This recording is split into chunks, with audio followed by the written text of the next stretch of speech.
Good morning, ladies and gentlemen. Here are the top stories of the day as covered on Mega News. An investigation by the Greek Coast Guard is underway on the island of Kalymnos after a 47-year-old fisherman was found dead in the sea near a fishing vessel late Sunday night. Officers located the fishing vessel offshore along with its owner and captain, while the man was found unconscious in the water nearby. The vessel was escorted back to the port of Kalymnos, where emergency responders transferred the victim to the local hospital and confirmed his death. Authorities are treating the case as a suspected homicide after forensic indications suggested the victim had stab wounds. The owner of the fishing vessel has been arrested and remains in custody. Local media reports say a violent altercation may have taken place before the incident. Authorities are also looking into a possible drug connection. According to reports, both the victim and the detained boat owner had recently been arrested alongside a third person after police found pills and a small quantity of cannabis in their possession. An autopsy is expected to determine the exact cause and timeline of death. Celebrations for soccer club AEK in Nea Philadelphia were overshadowed by a personal show from club owner Marios Iliopoulos. The AEK owner delivered what many described as a political manifesto, filmed with messages directed to politicians, anti-capitalist remarks, advice for bankers, and lectures to the media about press freedom and journalistic ethics.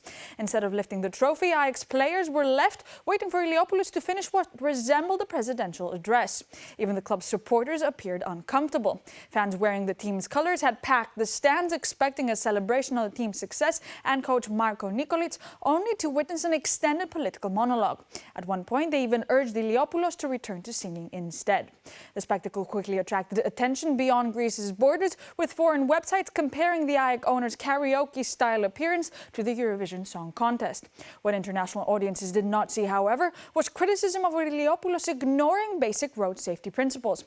On a pitch filled with small children, the AEK owner entered revving the engine of his racing car, while, according to critics, fundamental safety measures were not observed. Two videos allegedly recorded in recent days inside the Korydallos prison have raised new concerns over violence and extortion inside the country's largest correctional facility. According to reports, the footage shows an inmate of Asian origin who is serving a life sentence and has also faced murder accusations linked to another prison, assaulting fellow prisoners inside the correctional facility. The inmate is also alleged to have demanded money from relatives of the victims in exchange for stopping the attacks.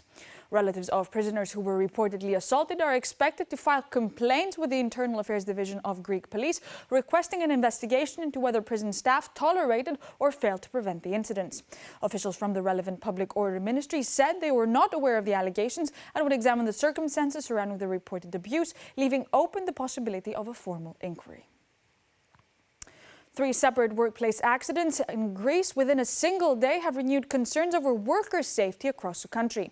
In Ioannina, a 46-year-old construction worker died during stormwater drainage works after being buried inside soil inside a trench while large concrete pipes were being installed.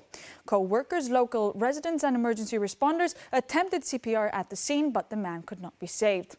Authorities arrested a 69-year-old site supervisor on charges related to manslaughter by negligence and workplace safety violations. Earlier in the day, a 52-year-old technician was electrocuted in Athens after a serious incident involving high-voltage equipment during scheduled maintenance work in the Patisia district. The worker was transported to the Red Cross hospital, where doctors confirmed his death.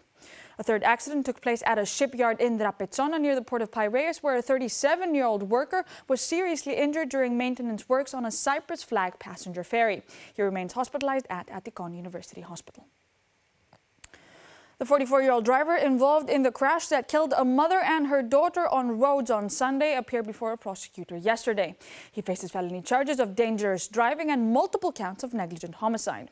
The driver maintains that he was traveling in the correct lane and did not run a red light before the collision. He requested and received additional time before giving his formal testimony. According to the investigation so far, the victim's vehicle was attempting to turn onto a side road while the traffic light was green. At the same moment, investigators say the 44-year-old driver reportedly accelerated before even reaching the woman's car, crashing violently into it and overturning the vehicle. Speaking to Mega, the suspect's sister said the driver told her he was not speeding and that his traffic light was green when he crossed the intersection. She also described him as an experienced driver who loves speed and participates in racing events. According to reports, the driver had also been involved in another traffic accident 2 years ago in which a passenger was injured. These were the top stories of the day as covered on Mega News. Thank you for watching.